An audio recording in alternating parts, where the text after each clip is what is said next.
So today we have a very special guest to help us kick off our Monday morning inspirations message for the year.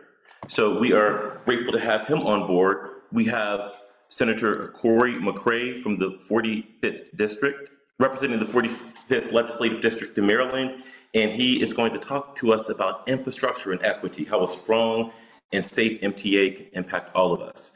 And he gave us a quote from Dr. King: human progress is neither automatic nor inevitable.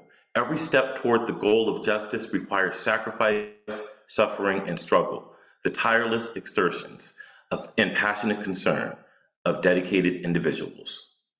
So Senator McCray was elected to the 45th Legislative District in the Maryland State Senate in 2018, and he continues to work toward bringing the voice of Baltimore City and bringing equity to the table. His story is uniquely Baltimore. Like many of us, he grew up in Baltimore, whose greatest resource was its hardworking men and women. In spite of that resource, the city often struggled to give those men and women an opportunity that they deserved. And Senator Cory's approach to public service is listening to his constituents' problems and then figuring out how to solve them. And when his constituents asked for better jobs, Cory passed the Action and Power Apprenticeship Acts, which expands funding for apprenticeships that lead to families supporting careers. And when he was asked for larger investment in public schools, Cory passed that legislation that scores schools construction funding so that lawmakers can't cut Baltimore out of the resources that it deserves. And as a matter of fact, come 9 o'clock today, Cory will be again supporting the schools. So, and without further ado, I'd like to welcome Senator Cory McCray. Thank you, Wayman. Just want to say first, thank you for this opportunity. Thank you for your leadership and the leadership of Gilchrist and what you all do, not just for the city of Baltimore, but across the state of Maryland. First, I'm humbled and honored to be able to join here. I think, Wayman, we've been together almost 3 times in 3 weeks now. And that is very, very rare that I spend this much time with any organization, but I'm glad to be doing that with Gilchrist. As Wayman stated, my name is Cory McCray, born and raised in the city of Baltimore, got my training wheels in the House of Delegates, and currently I serve in the Maryland State Senate representing East and Northeast Baltimore. Very humbled and honored. Cannot say what it is to just be able to represent my family, my friends, my neighbors, my constituents. Today, I come to talk to you in reference to our public transportation system. Some of us may have 2 or 3 vehicles, but the reality is that is not the story for many. And we have to ensure that we have a robust public transit system across the state of Maryland, and the Maryland Transit Administration has that responsibility. I'm proud, I'm honored to be able to work with my colleagues in the legislature to be able to understand the fundamental needs that our young people, that our seniors, that folks with disability should be able to move across this state of Maryland without any hesitancy, being able to have their transit arrive on time, be clean, be focused on the mission to be able to serve. We did just that when we put in and introduced the bill, Senate Bill 199. I'm not sure how many folks are actually familiar with the legislature, but there is not a lot of moments where you have this many people on the same page. Young people, old people, all of our county executives, our employers and employees, our students, our labor, our business community, all on the same page to basically say that we should be making sure that transportation arrives on time so that folks can get to their places of worship, be able to get access healthy food, be able to get to their job, be able to pick up their kids, no matter what it is. What we did in the legislature over the past year and a half, past 2 years, was we are injecting $2 billion over a 6-year period so that we can invest in our MTA. Some folks may say, well, Cory, what is the MTA? I'm talking about our bus system. I'm talking about our light rail. I'm talking about our subway. I'm talking about our MARC. These are all public infrastructures that we have to make sure runs on time, make sure that they're safe and reliable so that folks can move in a very, very fluid transit way so that we're moving. I'm very proud and humbled with that piece of it. It was a very large piece of bill. in my 7 years that I've been there. But most importantly, I'm glad that we were able to navigate this in a bipartisan way where Democrats, Republicans collectively come together and say that we should be supporting public infrastructure.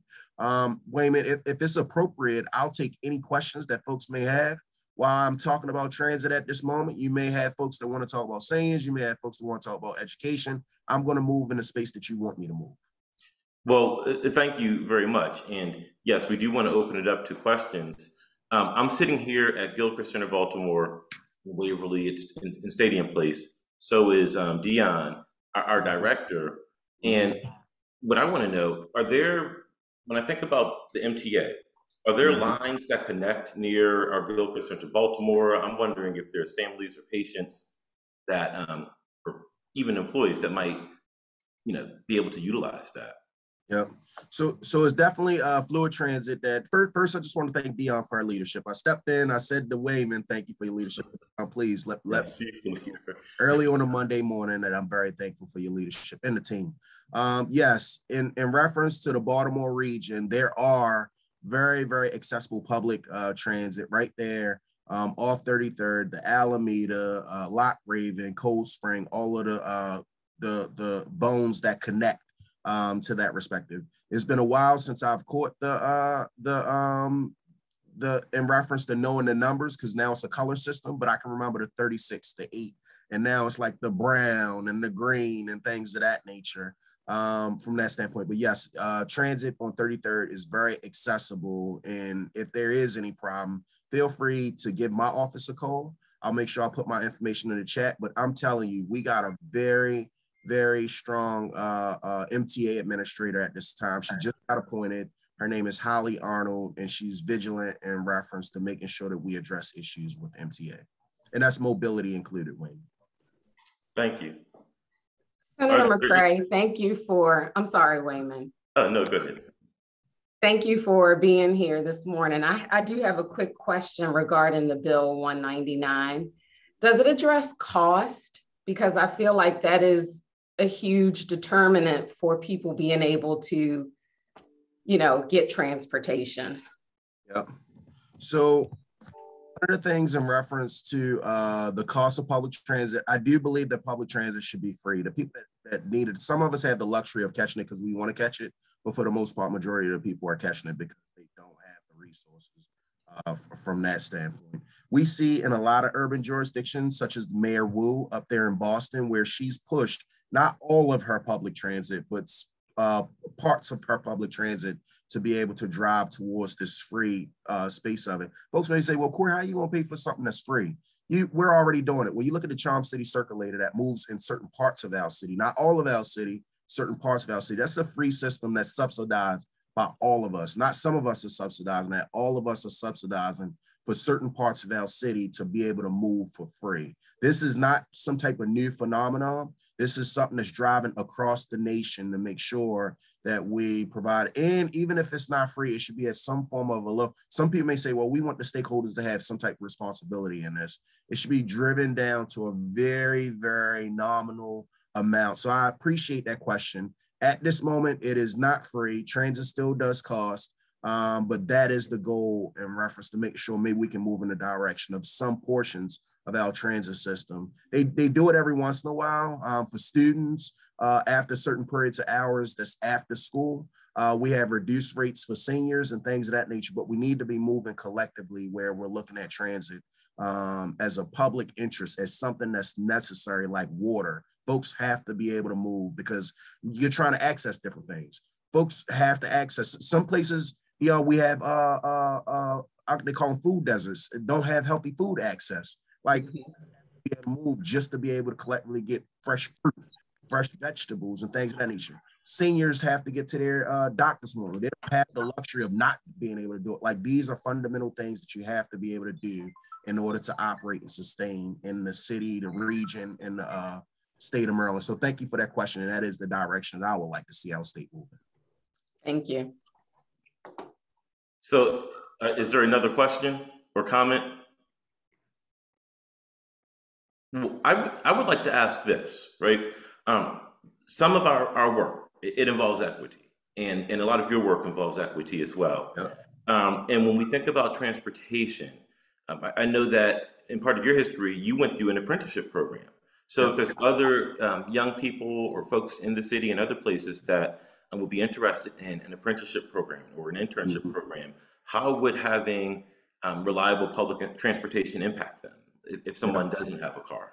Yep. So I'll dig into it a couple times. So I'm glad that you brought up the apprenticeship piece because it's a lot of folks. Somebody's grandson, some grandmother, maybe saying, "Hey, I was just listening to Cory McCray and talking to their grandson or their granddaughter at this moment." So I'm born and raised in the city. I graduated from Fairmont Harford, right there on Harford and 25th. Like a lot of our young folks, didn't know what I was going to do. Luckily, I had a mom that didn't give up on her son. What my mom did was reach out to the Department of Labor and said, "Send me every apprenticeship program in the state of Maryland." Said, "Cory, go fill out applications." When I go fill out applications, I go and fill out one at the International Brotherhood of Electrical Workers. At that time, and this is 20 some years ago now, they were starting off at $12.50. I didn't know that folks get $4 or $5 raises. I didn't realize the importance of being able to get a trade. I didn't realize that they were paying for my schooling versus me paying to go to school. I wanted to actually make a buck. So like you went to work during the day, you went to school at night from that standpoint. But you're absolutely right. You did need a driver's license in order to, you had to be 18, high school diploma, GED, and a driver's license was the requirements. Requirement wasn't to have a car. So if you were on a public transit line and the construction site was on a public transit line, the apprenticeship program would try their best to place you at those sites. Keep in mind that construction, just look at the Gilchrist site that was just built. A construction site could be there for 3 months, 18 months, 3 years, depending on the size and scope of that respective project. So they do their best that they can to that ability. I remember at one point in time that my car did break down. I needed to save up a little bit of money at that point in time, and I did have to catch public transit during that period of time in order to do that. But for young folks, I put my email and my phone number. If you do know young folks that's interested, you got not just electricians, you got roofers, you got carpenters, you got plumbers, you got steam fitters, you got painters. There are a very strong variation of crafts within the trades, and I definitely encourage it. Now, I do not dissuade our higher education system. So I went to school once I could pay for it. So I did 3 years at BCCC, but I paid for it as I went along. Then I got my 4-year degree at Nash, but I just wanted to figure out how could I make some money at that point in time, and the apprenticeship was that route that I took to do that. Thank you. Would anyone else like to ask a question or share a comment? We have here in the chat by Charlene Luciani. Could you speak to the funding of this? Could you speak to the funding of this bill? Does the recent legislative audit of the Maryland Transit Authority impact the funding of the bill? Yep. So that's a perfect question because I'm as the questions come out, then you really get to understand the better scope of who I am. So I sit on the Budget and Tax Committee.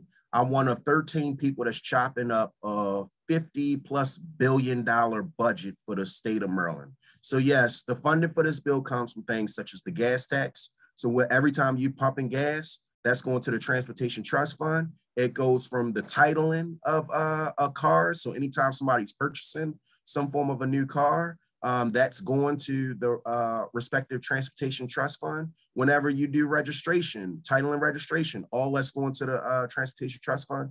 And then folks may not know it, but our airport is a revenue generator. So when you are utilizing the airport in different functions, there are certain portions of that that goes back to the Transportation Trust Fund. Through the Transportation Trust Fund, we fund things such as our road improvements. We fund things such as our MTA. We fund things such as our state highways. We fund things like MDOT and things of that nature. So yes, that's how that respective $2 billion is coming from. Let me also be clear that there's a significant amount of money coming to the state of Maryland. I'm not sure if folks paid close attention. There's a $6 billion surplus, but we also have money from ARPA, which is coming from the feds, and then the infrastructure dollars. So there's a significant amount of monies coming and injected into our system, our transportation system. We just want to make sure that the public transit is getting their fair share of the MDOT's respective budget. I shouldn't say acronyms. I should say what that Maryland Department of Transportation's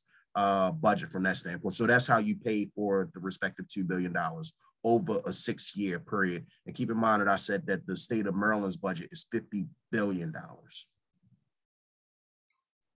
Thank you.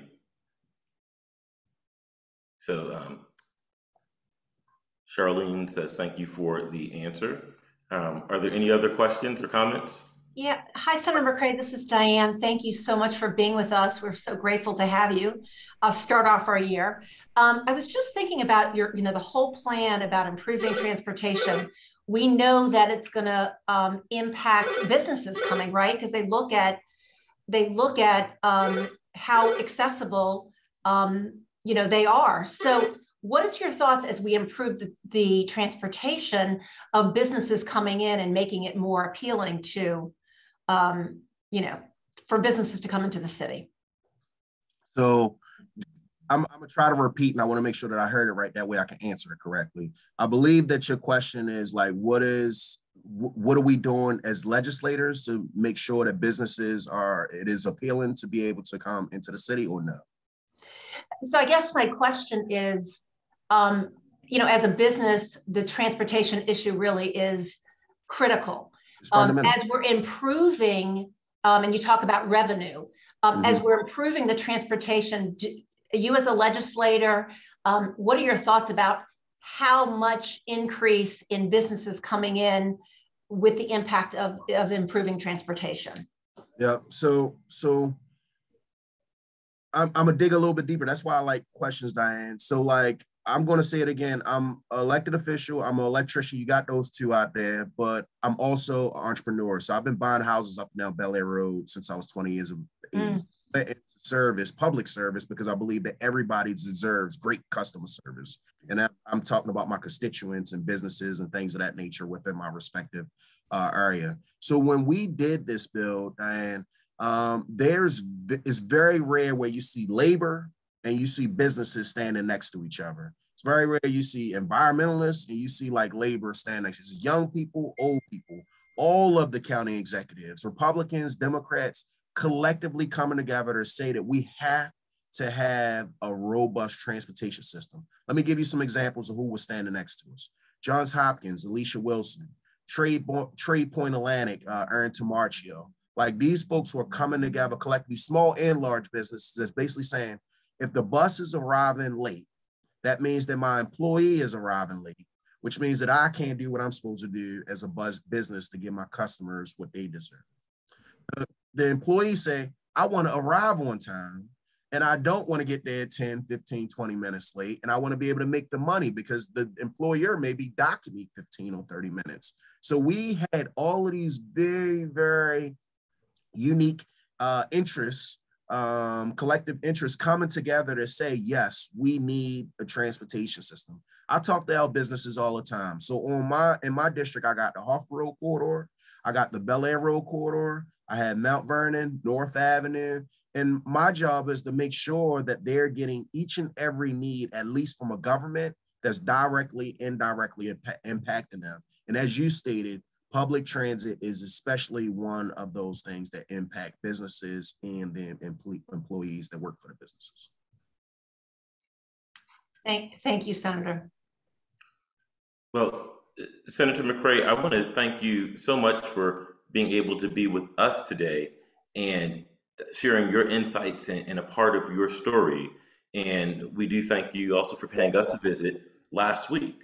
So we really appreciate this and the work that you're doing. And, we wish you well. And we really hope that you can come back for another Inspirations. So before I get off here, Wayman, I'm going to just sing your praises a little bit, you and Dion. So for the folks that I'm meeting for the first time, Wayman, Dion, I ain't meeting for the first time.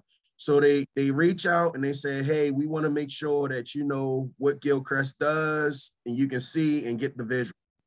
The Zoom call, they say, hey, Zoom is not enough. Let's get in person. Let's get to see the new facility. And next thing I know, I'm spending again with y'all with Zoom. So I got a good feeling that this will not be my last time with you all because of how intentional they have been with making sure that I understand what you all do. So first, I'm just thankful for your leadership again. Ever anything that I can do, My phone number and email is right there in the chat. I do not answer my own phone. Let me be very clear that every email that comes across my desk, I put my eyes on. So if you need me, you email me, call me, you're going to get a response. Thank you again for this opportunity to be able to share my Monday morning. Start my Monday morning, start off with you all. Y'all have a Start blessed us off right. There you go. Thank you, Senator McCray. Thank you. And I think next step is Jonestown's GBMC Jonestown Station in Waverly. So we'll see you then. And everyone else, thank you so much for Monday Morning Inspirations. Bye, everybody. Bye.